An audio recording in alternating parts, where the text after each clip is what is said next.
ইতিমধ্যেই uniform civil code বা অভিন্ন দেওয়ানি বিধি নিয়ে রাজ্য রাজনীতি তোলপাড়। মাননীয় মুখ্যমন্ত্রী শুভেন্দু অধিকারী মহাশয় বলেছেন, এ রাজ্যেও ইউসিসি লাগু করা হবে। এখনও পর্যন্ত ভারতবর্ষের মাত্র একটি রাজ্যে সম্পূর্ণভাবে ইউসিসি লাগু করা হয়েছে। সেই রাজ্যটি হলো উত্তরাখণ্ড। 27শে জানুয়ারি 2025 সালে উত্তরাখণ্ডে ইউসিসি লাগু করা হয়েছে এবং 27শে জানুয়ারি দিনটিকে ইউসিসি দিবস হিসেবে পালন করা হয়ে থাকে। বন্ধুরা, উত্তরাখণ্ডে ইউসিসি সবার উপর প্রয়োগ করা হয়নি। এসটি সম্প্রদায়কে এই আইনের আওতায় নিয়ে আসা হয়নি।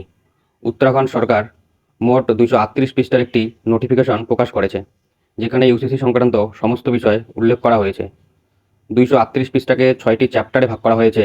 প্রত্যেকটা চ্যাপ্টার লাইন বাই লাইন করে বোঝাতে গেলে ভিডিও অনেক বড় হয়ে যাবে, তাই আমি প্রত্যেকটা চ্যাপ্টারের মূল বিষয়বস্তু আপনাদের সামনে তুলে ধরছি। এই নোটিফিকেশনের ডাউনলোড লিঙ্ক ভিডিওর ডেসক্রিপশন বক্সে দেওয়া আছে, আপনারা সেখান থেকে ডাউনলোড করে পুরোটা পড়তে পারবেন। চ্যাপ্টার 1-এ বলা আছে, ENT uniform civil code rules Uttarakhand 2025 নামে পরিচিত হবে। উত্তরাখণ্ডের সমস্ত বাসিন্দা, শুধুমাত্র এসটি সম্প্রদায় বাদ দিয়ে তারা দেশের যে প্রান্তেই থাকুক, তাদের উপর এই আইন বলবৎ করা হবে।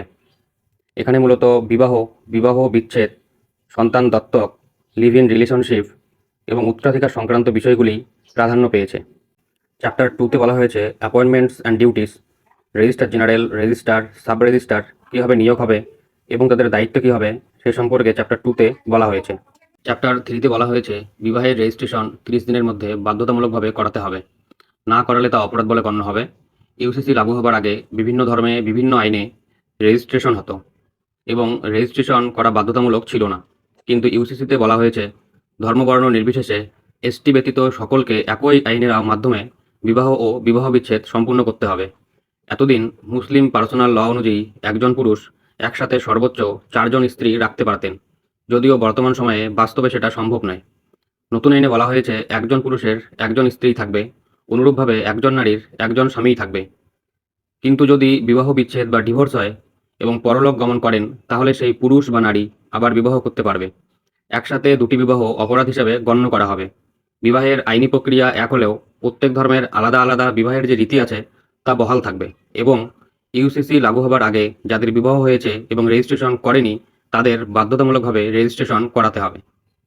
চ্যাপ্টার 4-এ বলা হয়েছে ইনটেস্টেড বা টেস্টামেন্টারি সাকসেশন, অর্থাৎ উইলবিহীন বা উইল ভিত্তিক উত্তরাধিকার। কোনো ব্যক্তি যদি তার সম্পত্তি উইল করে মারা যান, তাহলে তিনি যেভাবে উইল করে গেছেন তার সম্পত্তি সেভাবেই বণ্টন করা হবে। কিন্তু কোনো ব্যক্তি যদি তার সম্পত্তি উইল না করে মারা যান, তাহলে সেই সম্পত্তির মালিক কারা হবেন। এখানে তাদের উত্তরাধিকারীকে 2 ভাগে ভাগ করা হয়েছে, ক্লাস 1 ও ক্লাস 2।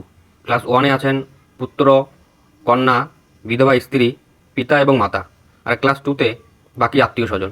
যদি ক্লাস 1 এবং ক্লাস 2 কোনো উত্তরাধিকারী না থাকে, তাহলে সেই সম্পত্তির মালিক সরকার হবে। এবং আরও বলা হয়েছে পিতার সম্পত্তিতে কন্যা ও পুত্রের অধিকার সমান থাকবে। দত্তক পুত্রের ক্ষেত্রে ইউসিসি লাগু হবার আগে বিভিন্ন ধর্মীয় সম্প্রদায় বিভিন্নভাবে সন্তান দত্তক নিতে পারতেন, কিন্তু ইউসিসিতে বলা হয়েছে একই আইনের মাধ্যমে সন্তান দত্তক নিতে হবে এবং সেই সন্তান তাদের জৈবিক সন্তানের মতোই তাদের উত্তরাধিকারী হবেন। চ্যাপ্টার 5-এ লিভ ইন রিলেশন সম্পর্কিত বিষয়ে আলোচনা করা আছে। এখানে বলা হয়েছে বাধ্যতামূলকভাবে এই সম্পর্কের রেজিস্ট্রেশন করাতে হবে এবং না করালে তা অপরাধ হিসাবে ধরা হবে। এখানে একটি বিষয় উল্লেখ্য যে লিভ ইন সম্পর্কের মাধ্যমে কোনো সন্তান যদি জন্মগ্রহণ করে, তাহলে সেই সন্তান বৈধ হিসেবেই বিবেচিত হবে। লিভ ইন সম্পর্কে বিচ্ছেদ ঘটলে সেই সম্পর্কে থাকা নারী তার পুরুষ সঙ্গীর বিরুদ্ধে ভরণপোষণের জন্য কোর্ট কেস করতে পারবেন। এই কোর্ট কেস করার ক্ষেত্রে তারা মূলত ভারতবর্ষের যে স্থানে শেষ লিভ ইন করেছিলেন সেখানকার স্থানীয় আদালতেই সেটি করতে হবে।